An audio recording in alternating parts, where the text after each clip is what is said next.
know your eyes are not deceiving you. These are back-to-back AEW post shows. Tonight we got AEW Collision. It's your boy ABE from DET. I am that bald bro from the NYC. Back. You know, it's like a double dose from last night. That was such a high, and this was a nice little chaser. You know what I mean? Wasn't that strong and potent? Nice little chaser though.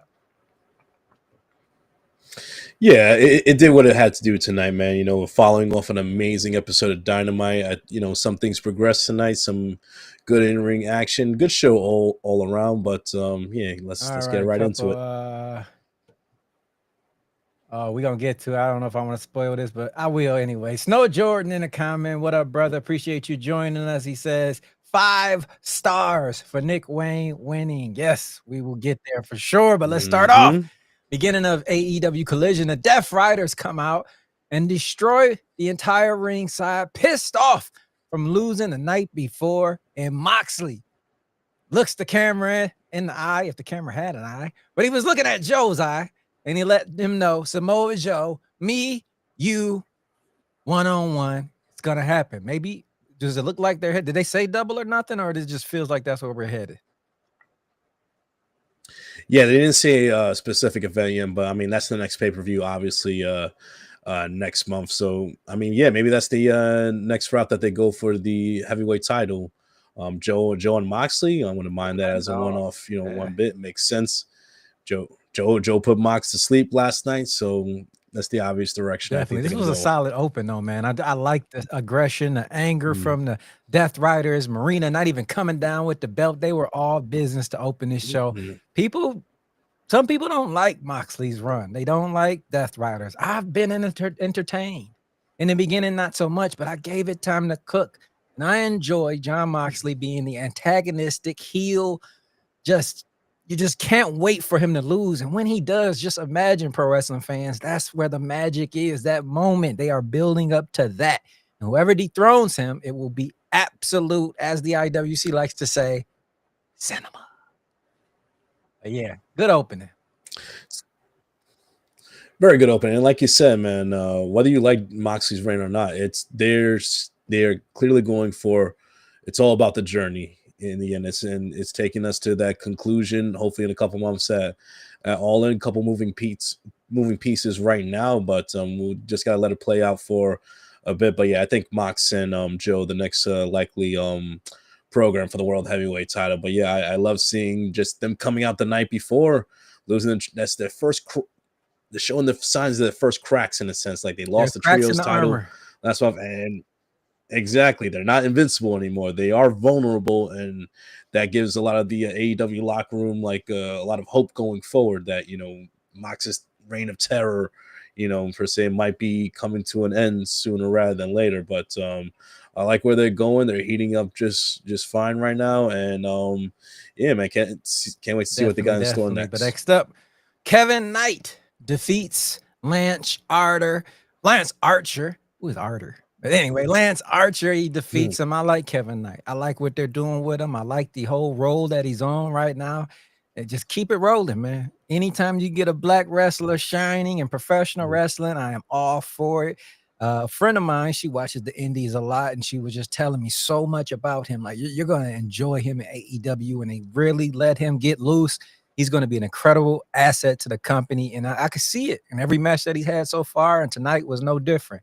But your thoughts on Kevin Knight and Lance Archer? I mean, Kevin Knight just continues to impress with every opportunity that he's given on TV. I mean, from that match at Dynasty with Will Ospreay, that was just a taste. Like, that was a great showcase of what he can do in the ring, and we've seen it every week that he's been on TV. Like, this dude is he has limitless potential in this company. Like I said, every time he gets in the ring, he's just getting more better, more comfortable, more confident. And we'll talk about it later on. I mean, holy crap. Next Wednesday, big tag team match. Him and Speedball Bailey versus the Young Bucks. So you talk about the confidence that Tony Khan and AEW has in Kevin Knight and Speedball. Not even a month. Yeah. And Speedball, both those guys, like the confidence that they have in both these great young superstars, like within a month, like, all right, next week you're going to take on maybe the greatest tag team of all time on primetime television. good luck. They're gonna show out, and they're gonna show why they were deserving of being brought in by Tony Khan and AEW, why they're deserving of all this TV time and all this attention. Like, dude, it's gonna be must see TV next Wednesday. But yeah, Kevin Knight, I mean, the sky's the limit for this kid, and he's another one on this roster that you can make the argument he hasn't even touched his prime yet. He doesn't. I think he's one of these guys that he doesn't even know how good he is yet. He has an idea, but he hasn't even scratched that surface yet. But man, in due time, when the whole world's gonna find out who Kevin Knight really is. Couple people in the comments. Shout out Tony Haynes saying, "Hey, greetings everyone." Who is this? AK Sapna saying hello. What up, though? And Snow Jordan saying Kevin Knight is a future main event star. I agree with you 1000%.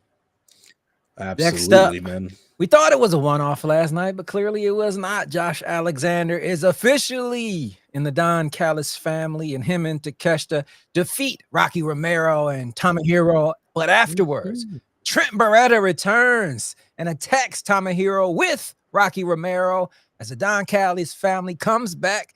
You think he was going to attack him, but no. Don Callis, that son of a bitch, gives him a wrench, and they lay out Tomohiro. And it seems like Rocky Romero and Trent Beretta now are in the Don Callis family. They're getting numbers in that group, maybe headed towards some type of blood and guts setup here. I can see it coming, possibly, maybe. But your thoughts on this match between the tag team? I mean, great action all around. I mean, and listen, Josh Alexander and the Don Callis family, it just fits. It works, man. It's like a glove, essentially. But I mean, him and Takeshita work great as a tag team. I mean, I wouldn't mind them as a tag team in the division going forward in an already building and stacked division. I mean, like, the sky's the limit for these two if they were to team up together. But I mean, you see towards the end of the match, Ishii going for the tag, Romero just jumping off the apron, you know, playing aloof, playing a fool like he didn't know what he did. And then, like you said, Trent Beretta making his return, getting that Don Callis having that big ass wrench, you know, taking out Ishii. You know, Mark Briscoe don't like his conglomeration boys like betraying each other or fight each other. So the word of the day is family. You don't turn your back on family, especially with Mr. Mark Briscoe, about to have his ninth kid on the way for Mr. Briscoe. So he's about to have his ninth kid. He's got to wrestle forever. Jesus. Exactly. The Briscoe name is going to be very, very healthy in the future, the next few decades. But I mean, you know, let's see how Mark Briscoe feels about this. Like, his conglomeration is crumbling around him. I mean, you know, Cassidy is out. Kyle's back with Adam Cole. Ishii now taking out his. Let's see how Briscoe is going to handle his take this going forward. But man, I don't know, man. You don't want to get on the wrong side of chicken. Chicken about to go wild, man. Don't mess with his family. Oh man, Briscoes are going to be the new NOIE family in a minute, man. Give us some time. Yeah, man. Next up, Rebecca Scott and Ashley Vox are sacrificial lambs to the Megasis Amazonian goddess herself, Megan Bain, as she destroys these two with Penelope Ford, her great accomplice, ringside watching along. Just absolute dominance. Nothing has fell off. From her losing to Toni Storm, absolutely nothing has fell off. She's still dominant. She's still looking strong. It just wasn't her time just yet. But let her build. Let her keep cooking. I'm hearing some things online about an AEW women's tag title. You could throw her and Penelope in that if that's true, but just keep her cooking. She is going to be on top sooner than later. But your thoughts on this handicap match? Two women were not enough. So whatever the next handicap match that Tony AEW is going to put Megan Bain against, like, you better put 3, 4, put the whole damn roster out there, because that's the only chance that they have against the Megasis. I was in a good mood tonight and decided to let those girls live. She let them live. She let them walk away. All right, you know, that just shows that she is a gracious God. You know, she is a gracious goddess. You know, she has the power to end all humanity if she wanted to. Mm-hmm. But she felt in her heart to, like, let them walk away. She said with great power comes great responsibility. She sent a stronger message by letting them breathe, letting them walk away. You know, she didn't land the final blow. You know, like, but that means the two ladies, they're gonna tell the world of the story of the great Megan Bayne. Stay out of her way, or there'll be pain from Bane. 1000%, man. This was a great showing. Keep displaying her like this. Do not stop until she gets to the absolute top. Somebody who is close to the top, the new TNT champion, Adam Cole, has an open challenge, and out comes Claudio. But the Death Riders stay on the losing streak as Adam Cole gets the win. Claudio, afterwards, pissed off, continues what they started at the beginning of the show, destroying the ringside area. Then the Death Riders come out to calm him down, like, hey, relax, chill out. We got to lock in, get focused, get back on track. I like Adam Cole with this title. We were saying before it happened how he was just a bigger star and could carry it a little further. It already has a little bit more significance on it. Not saying Daniel Garcia didn't do the job, but let's be honest. This is Adam Cole, baby. Come on. He makes everything look a little bit better. I like him with the title, but your thoughts on this open TNT challenge? It is kind of a theme tonight where families are just imploding from within. Right. And if you know the long-term story between Adam Cole and Claudio, the former Cesaro in WWE, remember it was those two plus Austin Creed plus Tyler Breeze in the up down days, like that whole video game group. So you know somewhere Austin Creed and Tyler Breeze were watching this match, like just like wondering what's happened to our great family. They're fighting amongst each other. But like you said, nothing wrong that what Daniel Garcia did with the TNT title. It's just, like I said, it's Adam Cole, baby. Like he's going to elevate this title, bring it back up to the heights where it was before. The open challenge was a great idea. And like you said, how the show started, it was continued after the match, after Claudio lost. Like he's losing his cool, but that's a representation of the Death Riders right now. Their invincibility, their layer of invincibility, it's gone. They're vulnerable. They're losing it right now within themselves. They're losing their cool, their calm, and their composure. And even you see Mox and Wheeler and Marina trying to calm down Claudio. So will that affect them in the future going forward? Maybe, maybe not. We'll see. But I like where Adam Cole's going with the TNT title. I kind of hope maybe not every week, but every other week we get an open challenge, like whether it's a returning superstar or a young superstar on the rise who could get like some great exposure. But I mean, there's already a list of contenders that are set up for Cole down the line. Some young, hungry lions. I won't name them now. Like we'll do it in the future, but I like what Adam Cole's doing so far with the belt, and I think this summer will be a great showcase for the TNT title as a whole. Right, definitely. 1000% agree with you. Next up, before we get into this, I got a little message for you, Tony Khan. As me and Bald Bro, two members of the BWO, yes, the Bald World Order, I'm getting sick and tired of all this Ricochet slander being a bald head man. Bald is beautiful, goddammit. He's backstage trying to mind his damn business, talking to Kevin Knight, and Kevin Knight wants to say, well, I can do something you can't, flip his hair off. You're going to pay for that. But this is an entertaining segment. Speedball Mike Bailey gets in between the two of them and said there's a time and a place for this, so look forward to that. And then when you think it's all over, even Renee, she wants to walk off and flip her hair and throw it in that man's face. He's a goddamn future Hall of Famer. Put some respect on him and his beautiful bald head. Jesus Christ. But your thoughts on this segment backstage? You know what? It's kind of crazy. We give Kevin Knight his praise in the beginning of the show, like great young superstar, but then like you said, Ricochet just mind his own damn business, trying to maybe give some advice to young hungry lions and Speedball and Kevin Knight. And Kevin Knight, like he just looks at him and like, your ball, just flicks his hair. Like that's some karma's gonna come in a very painful way for Kevin Knight in the future, messing with Ricochet. Like, and Renee, I thought you were one of the best interviewers in the business. I thought you were professionalism personified, but nope, you did that bullshit to like end the segment right there. Like, damn, why are you kicking the dude when he's down for? Like that's why your husband got choked out last night. Exactly. Shit. Hope you run into freaking Megan Bayne on a bad day. Yeah. Great segment though. I like a little entertainment. Sometimes that's what I love about AEW shows.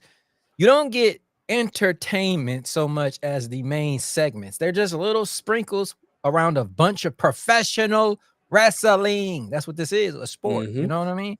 I love Absolutely. that about AEW. Little sprinkles of entertainment, not big servings of it. But Mhm. that leads us to a squash match. LFI gets a jobber squash match over KM, Rosario, Grillo, and LSG. Absolutely love the Beast Morto. Anything he does, just sign me up for watching it. It is something about him, but the whole group, I just love LFI. But your thoughts on this match?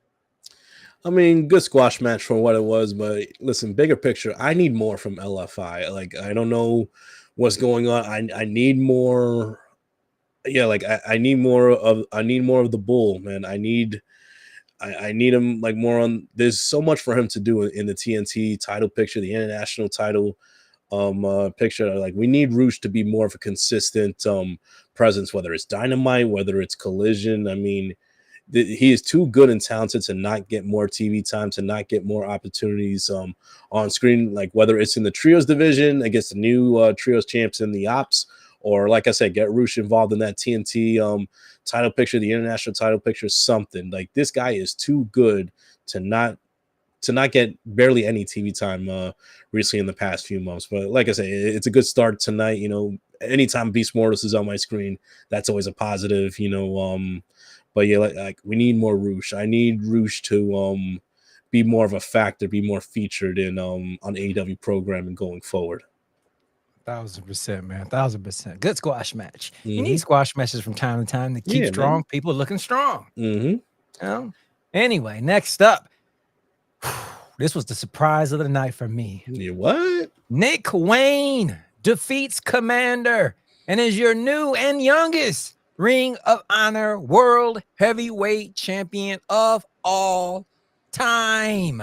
Christian Cage was watching backstage. Mother, she was excited. Christian Cage, he gave a little clap, but it wasn't serious. I think it was some serious jealousy behind that Mm-hmm. clap. Excuse me. But Nick Wayne, amazing match. Your thoughts?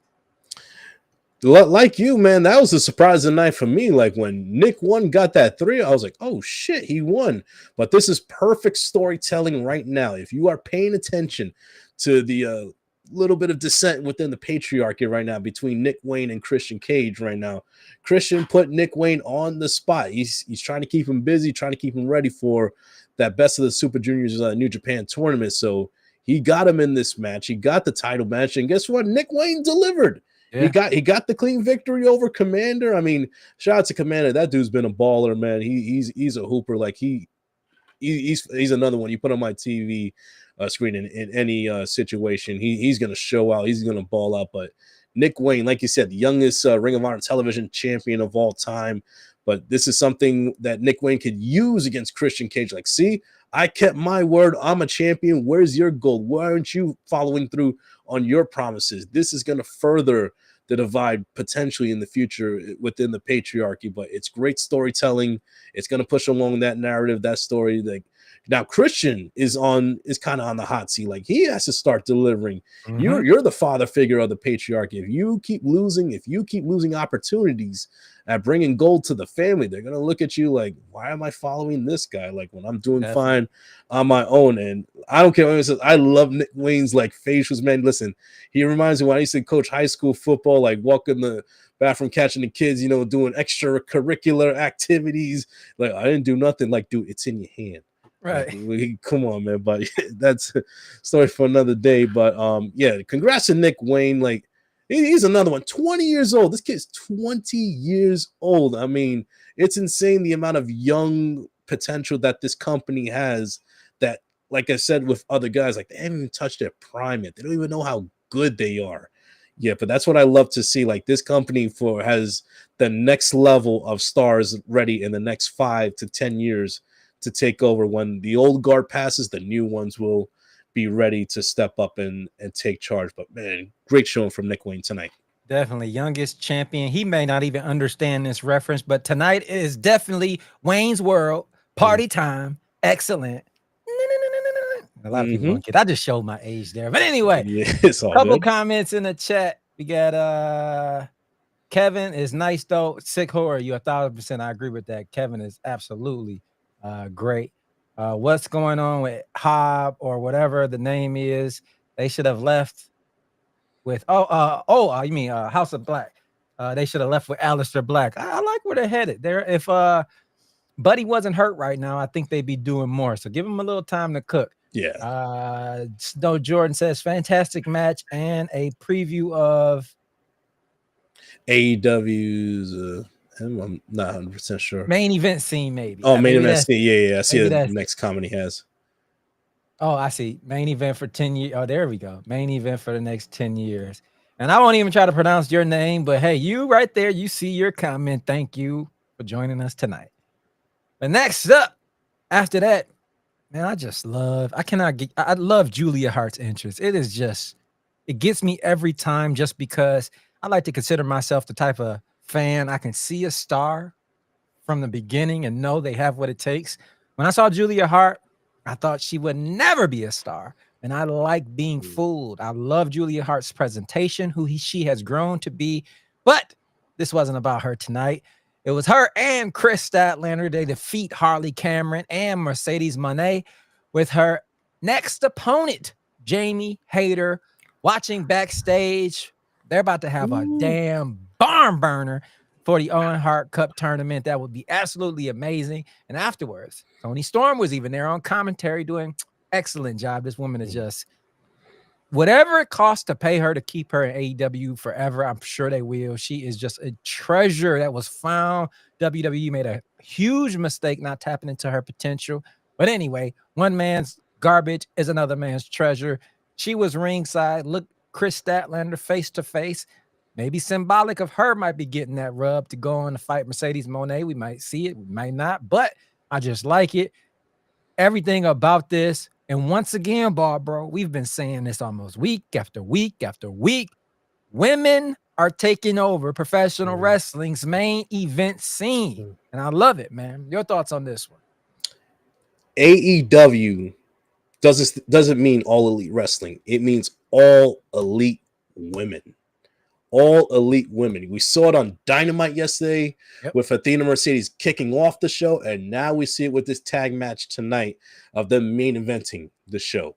That has always been one of my kind of core issues with AEW, like not giving the women enough opportunities, enough time. Well, lately this year, like they have been giving the time, they're given the opportunities to open the show, to close the show, multiple events spread out through both shows, and they've taken the ball and they have ran with it. They have spiked that son of a bitch in the end zone for the touchdown. They have delivered in every which way possible. And you look at the four ladies in this match, I mean, they're just levels of just you got your young uprising talent in Julia Hart and Harley Cameron, but you got your two established stars in Chris Statlander and Mercedes Moné. And it's like, first off, Statlander is a damn beast. That spot where she hit Mercedes and Harley with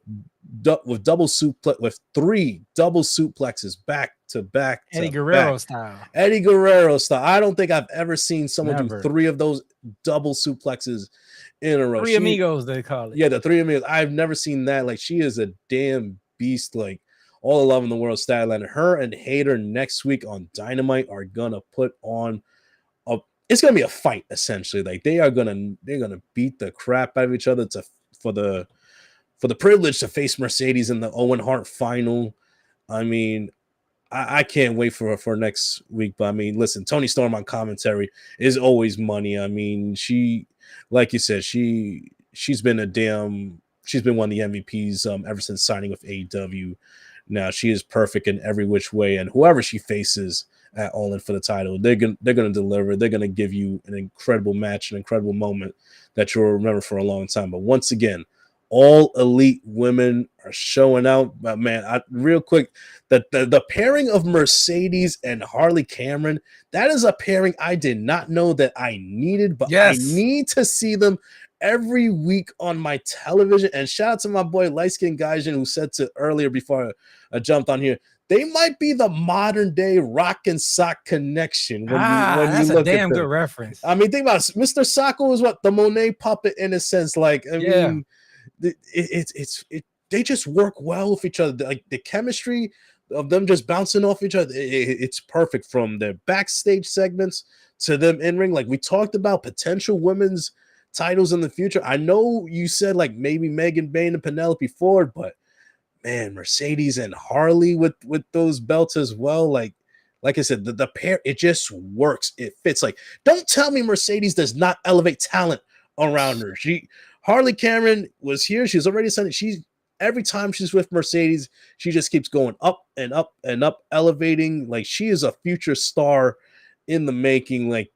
And that's what's so crazy about this women's division is that they have their set stars right here, but they have a whole bunch of them on the rise for the ride as well. So, I mean, like I said, AEW, all elite women. They have been knocking it out of the park back-to-back nights. And like I said, Hater Statlander next Wednesday on Dynamite. We'll see how the card shapes out. I would love it if it was the main event of the show. Like, keep giving the ladies these opportunities that they have worked their asses off, that they deserve, and they will continue to deliver. I'm very sure of that. Definitely. Shout out to some people in the comments. Shout out to the L Catalog for the roses on TikTok. And we got Keys Rhyme Killers in the comments saying, yeah. Sound like a fellow New York City. All right. Yeah, that's definitely. But a great showing tonight on a scale of 1 to 10. What you giving Collision tonight, brother? I mean, obviously not to last night's stands, but last night was an all-timer show. But tonight I'll give it a 9 out of 10. Like I said, stories progress. We get the great matches as usual. But for me tonight, it was the young stars who shine brightest, from Kevin Knight to Nick Wayne being the new TV champion. And like I said, Julia Hart and Harley Cameron continue to improve on a week-to-week basis. Like, you love to see the future of the company like unfolding right in front of your eyes. I mean, it was a good show from start to finish. So I give it like a 9 out of 10. Same here, man. I'm a little higher. I'm giving it a 9.2 just because of Nick Wayne. I like being professional wrestling. The fans are so smart. We're so educated. We are in tune to so much with social media nowadays. It's hard to surprise us. With Commander winning the way he did against Jericho at the pay-per-view with his mom and his sister there, it felt that was a Bandito. That was Bandito. Yeah. This is going to defeat my point, but I'm just saying, Commander still, the way he carried that title, I just thought he would be on a run for a while with it. But Nick Wayne surprised us. Like I said, 9.2, great showing, amazing show. Cannot wait to see what's transpiring next week. But anything popping with Group Chat Wrestling before we get out of here this weekend, WrestleMania? I mean, well, so we're finally recording our next episode tomorrow. Like I said, it's been a crazy, hectic week. I mean, a lot of just indie shows that we've been watching and trying to do reviews for the next episode. So yeah, we're recording an episode. I think we're on 41 tomorrow. But yeah, man, we're rocking and rolling. But listen, that's going on. But listen, me and you, we got some business to talk about right now.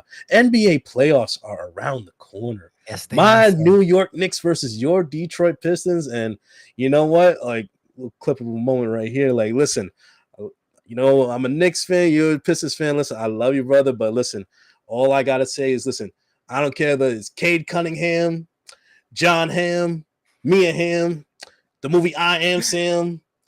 I don't like green eggs and ham. It don't matter. Knicks in 5. And I'm going to one up you. I'm going to say the Knicks can take a dive, slip and slide, juke and jive, Pistons in 5. 1,000%. It's going to be some great TV coming up between me and Bald Bro. Look forward next week. We are going to live stream a game. 1,000%. Oh, yeah. We're going to do a breakdown. We got a week of this, so it's going to be some good NBA content for myself and Bald Bro. Just check it out on my channel, ABE from DET.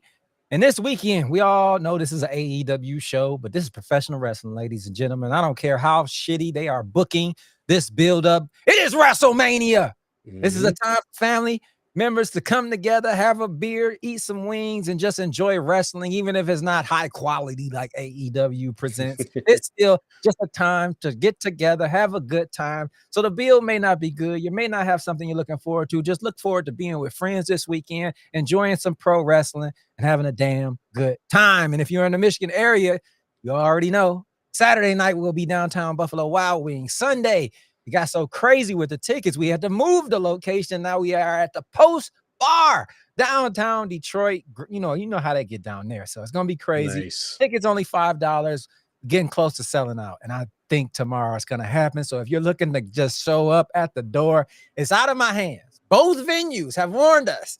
If you hit online sales, we cannot sneak no one else in, and we're creeping up on it, man.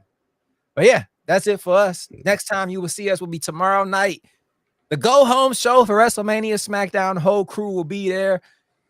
Until then, it's your boy AB from DET. I am that bald bro from the NYC. You guys have been tuned in to the AEW Collision post show. Peace.